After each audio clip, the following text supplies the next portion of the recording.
just a minute with you, but I just want to talk to you, Alan, firstly. Does it feel like Manchester United are back at the top table, or indeed did they ever leave, but they've got a bit more bargaining power to get in the best players? They definitely left the top table for a period. There's no doubt about that. Even with the history that they had, it was looking like, you know, they was on a downward spiral. I mean, when Amorim left, to say, if they'd have asked me to go in there and say, you know, you've got to get us Champions League football, I said, I think that's highly unlikely with what I've got here. Michael Carrick has done an unbelievable job. And Steve in there, the coach, they've done they've got that turned around. They've had tremendous results. And Michael will be feeling it now. And just listening to those transfer rumours, will he be part of the conversation? I'm guessing he will be because of the success he's had.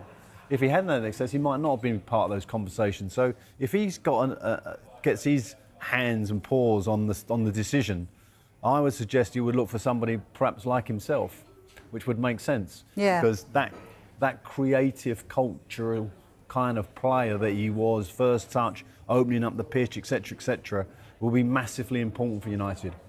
I see them Friday night, and Manu and Casemiro were excellent. I'm not exactly sure what Manu is at the moment. I think he's still trying to find his way. But if you looked at a couple of them options there, Tonali for sure would get in that team.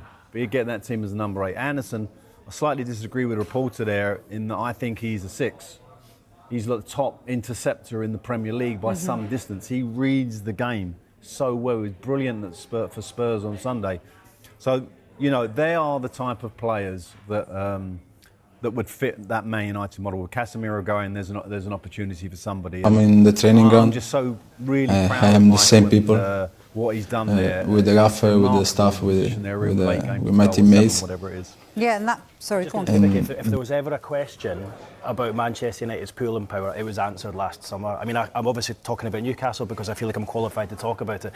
They went for Brian Mbeumo. He chose Manchester United. They liked Matthias Cunha. He went to Manchester United. They got all the way down the line with Benjamin Sesko. He went to Manchester United. Without Champions League football, and Newcastle had that.